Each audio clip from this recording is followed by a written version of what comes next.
em torno de 40%, beleza? Vamos resolver alguns exercícios aqui. Olha, assinale as proposições corretas a respeito do ciclo de Carnot. Primeiro, por ser ideal e imaginária, a máquina proposta por Carnot contraria a segunda lei da termodinâmica. Não, ela não contraria, ela seria o rendimento máximo. E esse rendimento máximo não vai ser 100%, não contraria a segunda lei da termodinâmica. Então, falsa. Segunda, nenhuma máquina térmica que opere entre duas determinadas fontes, as temperaturas T1 e T2, temperatura da fonte quente e fonte fria, né, pode ter maior rendimento do que a máquina de Carnot operando entre essas mesmas fontes. Verdade, a máquina de Carnot seria a máquina ideal, seria um ciclo ideal ali, onde não se perde energia por atritos, por exemplo. Então, seria um aproveitamento ideal, é o máximo que você pode ter. Verdade. Próxima. Uma máquina térmica operando segundo o ciclo de Carnot entre uma fonte quente e uma fonte fria apresenta rendimento igual a 100%. Não, nem precisa continuar lendo, porque isso aqui contraria a segunda lei termodinâmica. Então, 8. O rendimento de uma máquina de Carnot depende apenas das temperaturas da fonte quente e fonte fria. Verdade, verdadeiro. Só depende do temperatura fria e temperatura quente, né? Então, verdadeiro. 16. O ciclo de Carnot consiste em duas transformações adiabáticas alternadas com transformações isotérmicas. Verdade também, né? Muito bem. Vamos para o próximo exercício, que a gente tem que fazer uma continha aqui. Vamos ler lá. O esquema a seguir representa trocas de calor e realização de trabalho em uma máquina térmica. Os valores de temperatura, os valores de T1 e Q2 não foram indicados, mas deverão ser calculados durante a solução dessa questão. Considerando os dados indicados no esquema, se essa máquina operasse segundo um ciclo de Carnot, a temperatura T1 da fonte quente seria em kelvins igual a... Galera, muito importante aqui, ó, quando você vai falar de temperatura aqui nessa parte da matéria, que é termodinâmica, sempre usar a temperatura em kelvins, tá? Então, vamos lá. E quer saber se tem um aqui, ó, temperatura da fonte quente. Então, olha lá. A gente tem uma fonte quente, tem uma temperatura T1 que a gente não sabe qual que é. Ela extrai ali, você extrai dela 4.000 joules de calor. Desses 4.800 viram trabalho. O resto é rejeitado ali para a fonte fria, né? Quanto que é a diferença desses dois aqui? Vai dar 3.200. 3.200 joules está jogando fora ali para a fonte fria, certo? Que tem uma temperatura de 300 Kelvin, né? Que é a temperatura ambiente. Nossa temperatura ambiente aqui de 27 graus Celsius, certo? Bom, vamos lá. Você quer saber a temperatura T1? Esse cara aqui, ó. Quanto que é esse cara aqui? Aí a gente fala assim, ó, o ciclo de Carnot, Diego, eu posso usar a equação do rendimento ali do ciclo de Carnot, não posso? Posso. Onde aqui, ó, a temperatura da fonte fria é o T2, a temperatura da fonte quente é o T1. Bom, esse T2 você sabe, certo? Se você souber o rendimento aqui desse motor, show! A gente obtém a temperatura da fonte T1, que é o que a gente quer. Pronto, fácil, né, Diego? Tem que obter aqui o rendimento. Como que a gente pode obter esse rendimento? Olha, rendimento não é a razão entre a quantidade de trabalho que você realiza em relação à quantidade de calor que você extrai da fonte quente? Isso é o rendimento, né? Você tem quantidade de trabalho? Tem, 800. Tem quantidade de calor extraído ali? Tem, 4.000.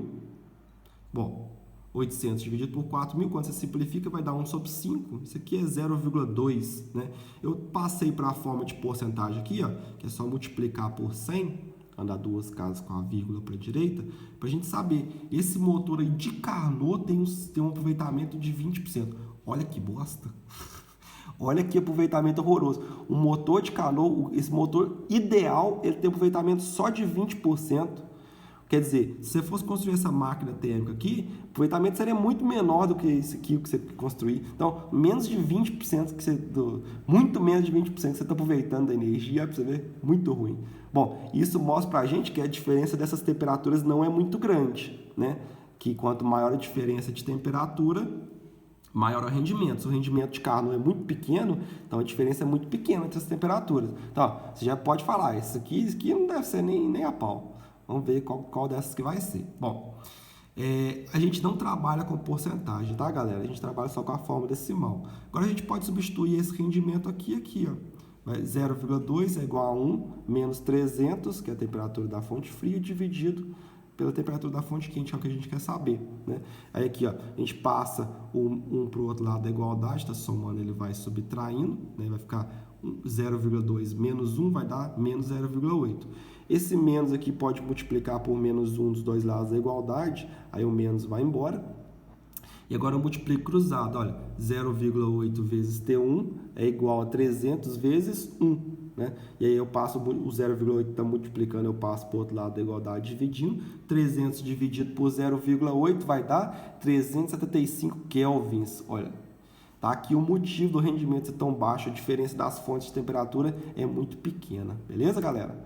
Muito bem, fica para casa esse exercício aqui, lembrando que temperatura em Kelvin, tá? Só somar 273. Fica para casa esse outro exercíciozinho aqui também, que tem uma continha parecida com o que a gente fez anteriormente.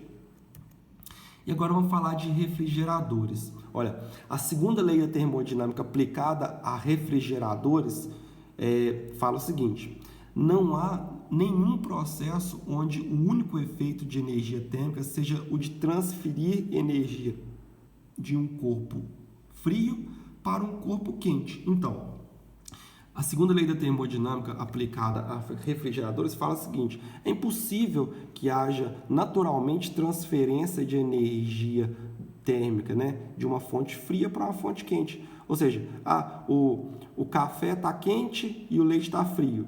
Né? E aí é impossível que, com o passar do tempo, o leite fique mais frio ainda e o café mais quente. Ou seja, você extrai calor de uma fonte fria para uma fonte quente naturalmente. Do nada acontecer isso é impossível. E isso aí quebraria a segunda lei da termodinâmica. O processo natural é calor flua da fonte quente para a fonte fria. Né? Esse processo contrário, naturalmente, ele é impossível. A entropia do sistema diminuiria.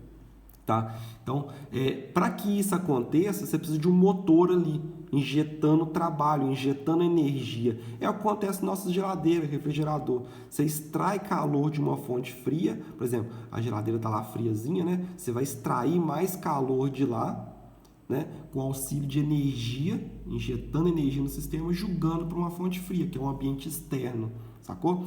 De forma que a soma do trabalho com a energia que você está tirando da fonte fria, por conservação de energia, isso aqui vai ser jogado na fonte quente, né? Então, o calor rejeitado para a fonte quente é igual à soma do trabalho, que é a energia que você está injetando no sistema, mais o calor que você está extraindo da fonte fria. E aí a gente define uma grandeza que é a eficiência desse refrigerador. A eficiência dele, denominada pela essa letra epsilon, essa letra grega aqui, é dado pela razão entre a quantidade de calor que você extrai da fonte fria em relação à quantidade de energia que você tem que utilizar, em relação à quantidade de trabalho que você tem que injetar ali no seu motor, beleza? Bom, vamos fazer um exercíciozinho aqui para exemplificar isso aí.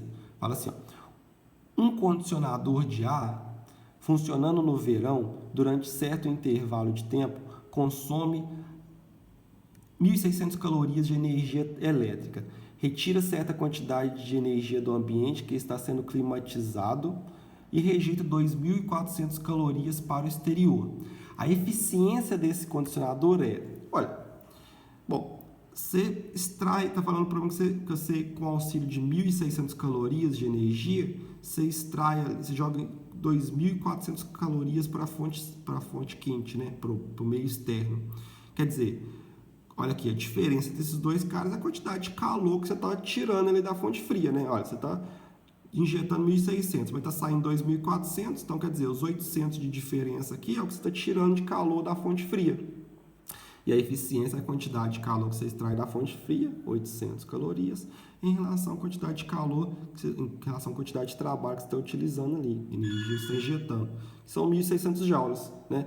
Esse dividido por esse vai dar 0,5. Essa é a eficiência ali do seu refrigerador. Bom, fica para casa esse exercício aqui, tá? Aqui sobre refrigeradores. E é isso aí, galera. Muito obrigado pela aula de hoje. Essa foi a aula sobre a segunda lei da termodinâmica. Se curtiu o vídeo, se aprendeu alguma coisa, dá um like para nós aí, para fortalecer nossa comunidade. Comenta lá o que achou do vídeo, que se gostou de alguma coisa, se não gostou, se quer corrigir alguma coisa.